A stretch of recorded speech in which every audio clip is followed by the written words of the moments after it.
दोस्तों नमस्कार, मैं रक्षित सिंह। आप में से बहुत से लोग आज मेरा एक वीडियो देख रहे होंगे। उसके परिप्रेक्ष्य में कई सारी चीजें हैं, कई सारी बातें हैं।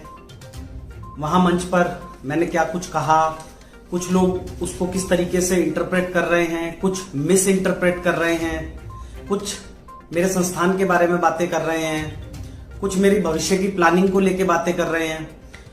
तमाम ऐसे सवाल हैं, तो मैं उन सवालों को यहां पर क्लैरिफाई कर देना चाहता हूं, बहुत सारी चीजों को। सबसे पहला है कि मेरा संस्थान जहां पर मैं नौकरी करता हूं, वो मैंने वहां पे जो बातें कही वो overall pin pointed towards any one institution, एक संस्थान के प्रति या एक किसी चैनल के प्रति नहीं है, वो सबके प्रति है। जो ओवरऑल एनवायरमेंट है, ओवरऑल जो पूरा का पूरा माहौल इस समय पर बना हुआ है।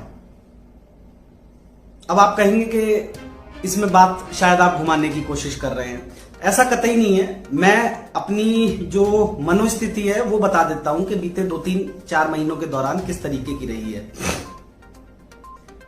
न्यूज चैनल वाले जब किसी कवरेज के लिए जाते थे अब से पहले, तो उनका सम्मान होता था। इस पेशे को चुनने के पीछे एक बड़ी वजह वही सम्मान था। जब मैंने जर्नलिज्म का कोर्स किया तब उस सम्मान को देखते हुए मैंने इस पेशे को चुनना का मन बनाया और चुना इस पेशे को। वो सम्मान आज की तारीख में गायब हो चुका है।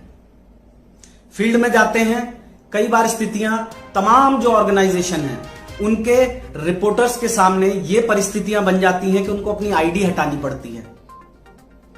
चैनल्स के जहां जहां पर जगह जगह पर मुर्दाबाद के नारे लगाए जाते हैं, गोदी मीडिया के नारे लगाए जाते हैं, तो इस परिस्थिति में किस तरीके से काम होगा। मैं नहीं कर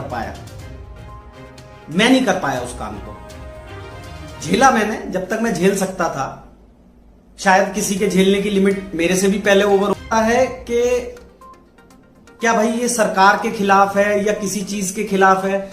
मैं मीडिया ऑर्गेनाइजेशन में काम करता हूं, इससे पहले भी मीडिया ऑर्गेनाइजेशंस में काम किया है। जिस तरीके का काम मैंने बीते लगभग 10-12 साल में किया, उससे मैं पर्सनली बहुत सेटिस्फाइड था, बहुत खुश था मैं कि हाँ, मैं जो खबरें करता हूं, एक दो दाएं बाएं थोड़ा सा करने के अलावा सब मोटा मोटी वैसे ही जाता है। लेकिन आज की तारीख में ओवरऑल मीडिया एनवायरनमेंट किस तरीके का बन चुका है, ये मेरे को बताने की जरूरत नहीं है, आप लोग जानते हैं। मैं उस एनवायरनमेंट में नहीं रह सकता, मैं उस एनवायरनमेंट का हिस्सा नहीं हो सकता, इसलिए मैंने ये कदम उठाया। अब दूसरा सवाल आता है कि भाई साहब वहीं क्यों, वहां क्यों नहीं, उस बॉर्डर पे क्यों नहीं, उस बॉर्डर पे क्यों नहीं, इस तरीके के तमाम सवाल हैं। तो मैं जहां पर कवरेज करने के लिए गया हूं, जिस जगह पे मेरे को बोला गया है कवरेज करने के लिए, जाहिर सी बात है कि अगर मैंने ये स्टेप लिया तो वो वहीं पे लिया जाएगा। शायद ये सवाल का जवाब मिल गया होगा। अब इसके बाद में एक तीसरा पहलू आता है, नेता बनोगे क्या, विधायक बनोगे क्या।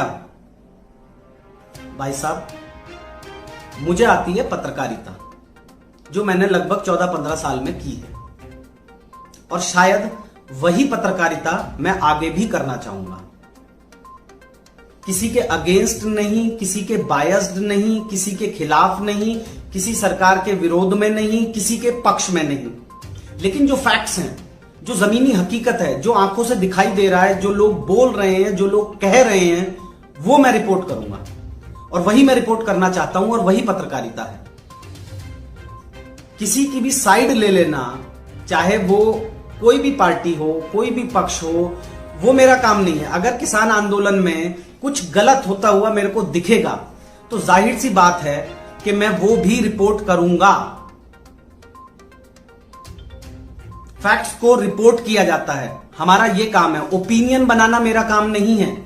ओपिनियन जनता बनाती है, व्यूअर्स बनाते हैं, रीडर्स बनाते हैं। ओपिनियन बनाना मेरा काम नहीं है, ये काम है। ओपिनियन बनाना मेरा काम नहीं है। ओपिनियन जनता बनाती है, व्यूअर्स बनाते हैं, रीडर्स बनाते हैं। ओपिनियन बनाना मेरा काम नहीं है। अब आता है तीसरा सवाल कि अब आगे करोगे क्या। तो भैया मैं एक मिडिल क्लास आदमी हूं, मेरे ऊपर भी ईएमआई का बोझ है। एक छोटा सा 2 कमरों का घर लिया हुआ है, उसकी ईएमआई भी चुकानी है। नहीं चुका पाया तो 2 महीने 3 महीने बाद वो फोरफीट हो जाएगी। एक गाड़ी है, उसकी भी ईएमआई जाती है, वो नहीं दे पाया उसे भी खींच के ले जाएंगे। तो ऐसे में आप खुद बताइए कि मेरे सामने विकल्प क्या है। विकल्प यही है कि जो काम मेरे को आता है, जो मैं 15 साल से 14 साल से करता रहा हूं, मैं वही काम करूंगा। मेरा और इसके अलावा कोई एजेंडा नहीं है, कोई किसी के प्रति द्वेष या कुछ मन में कोई ऐसी है नहीं। जो कुछ है ये मेरा अपना है डिसीजन कि मुझे क्या करना है। मुझे इस सिस्टम का, इस पार्ट का, इस सिस्टम का हिस्सा नहीं बनना था। अब मैं इससे आगे नहीं कंटिन्यू कर पा रहा था, तो मैं क्या करूं? मेरे सामने विकल्प क्या है? छोड़ ही तो सकता हूं ना, छोड़ दिया। अब इसमें इफ एंड बट लगाने की मेरे हिसाब से शायद कोई गुंजाइश नहीं है। मैंने ऑलमोस्ट सारी चीजें क्लैरिफाई कर दी हैं। अगर कुछ और सवाल आएंगे मैं वो भी कर दूंगा क्लैरिफाई। लेकिन कुल मिलाकर मेरा यही कहना है कि मैं जो काम करता रहा हूं, मेरे को वही काम आता है। इसके अलावा मेरे को कोई काम नहीं आता। ना मैं बिजनेस कर सकता कि मेरे पास पैसा हो मैं बिजनेस कर लूं, ना मैं पॉलिटिक्स कर सकता कि मेरे पास पॉलिटिक्स का बहुत भारी अनुभव है और मैं वो कर लूं, या मैं कोई बहुत बड़ा मास लीडर बन जाऊं, या मैं कोई बहुत बड़ा मूवमेंट खड़ा कर दूं। नहीं, मेरा बिल्कुल अंतरात्मा की आवाज से आज की तारीख में सिर्फ अपने पेशे को, उस काम को, उस हुनर को जो मैं जानता हूं, जिसमें मैंने एक्सपीरियंस लिया है, जो बाय चॉइस है, नॉट बाय फोर्स है, मैं उसी को कंटिन्यू करूंगा। Thank you.